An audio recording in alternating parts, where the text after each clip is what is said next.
국내 포털 사이트 네이버가 중국에서 며칠째 접속이 안 되고 있습니다.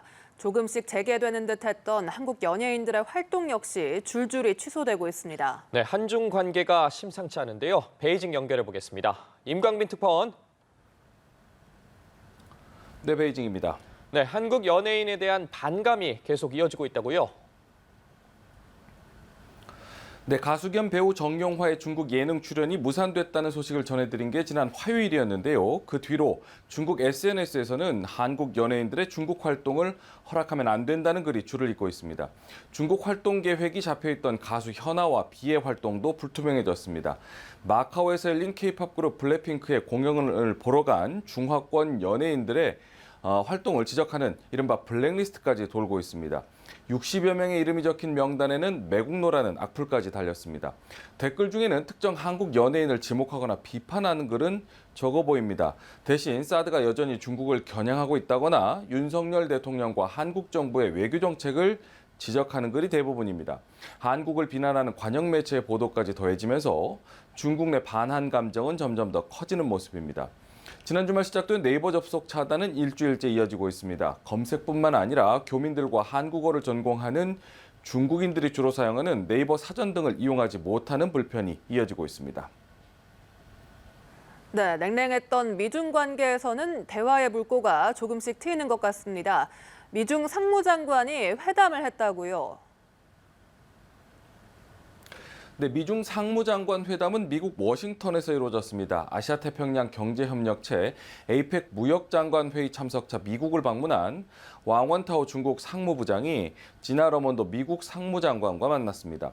회담 이후 양측이 내놓은 발표문에는 모두 솔직했다는 표현이 담겼습니다.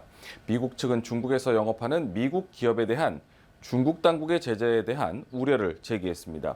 미국 반도체 기업 마이크론 제품에 대한 중국 당국의 구매 중지 지시, 또 베이징과 상하이에 있는 미국 기업에 대한 강제 수사 등에 대한 문제 제기로 보입니다.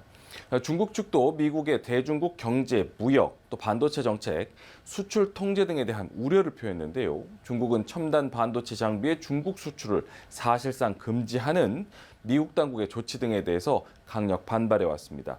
미국과 중국은 동시에 실질적, 건설적이라는 표현을 써가면서 교류와 소통을 지속하겠다는 뜻을 밝혔습니다.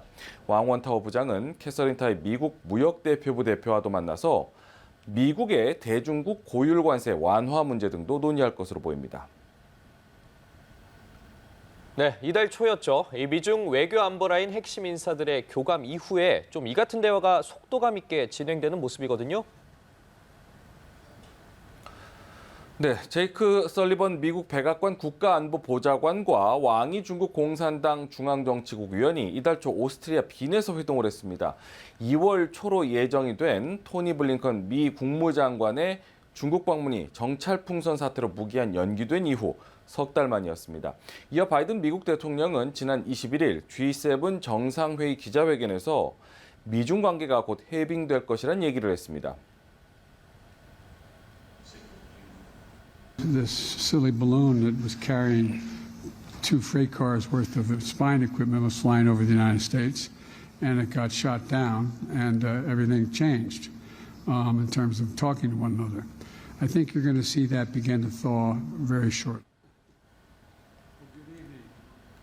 직후 5개월가량 공석이던 미국 주재 중국 대사로 시해펑 전 중국 외교부 부부장이 부임을 했습니다. 최소한 정찰풍선 갈등 이전으로 미중 관계를 되돌리기 위해서 양측이 소통을 확대하는 것으로 보입니다.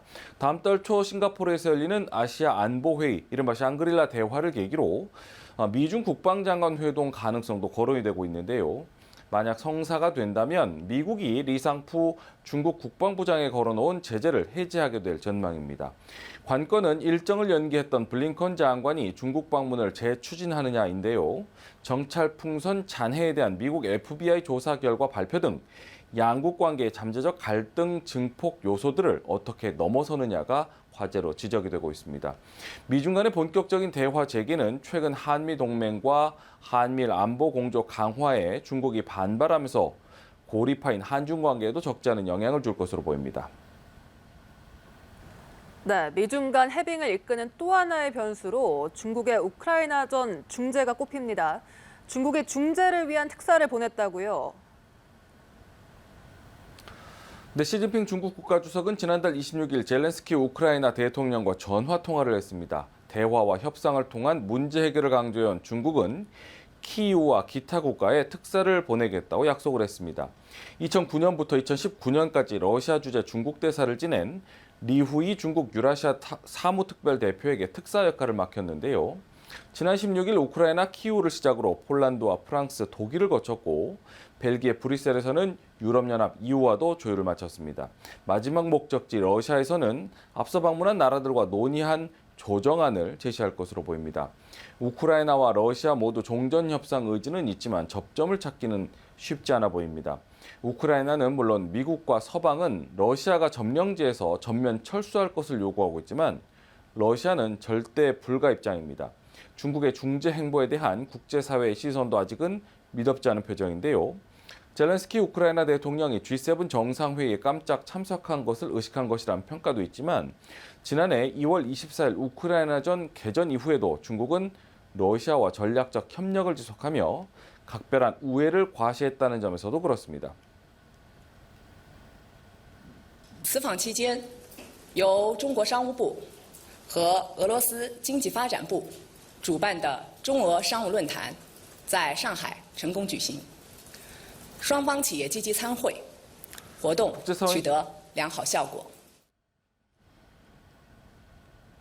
국제사회는 중국의 중재 외교 성과를 기대하면서도 러시아의 기운 듯한 그동안의 행보 탓에 반신반의한 시선을 보내고 있습니다. 지금까지 베이징에서 전해드렸습니다.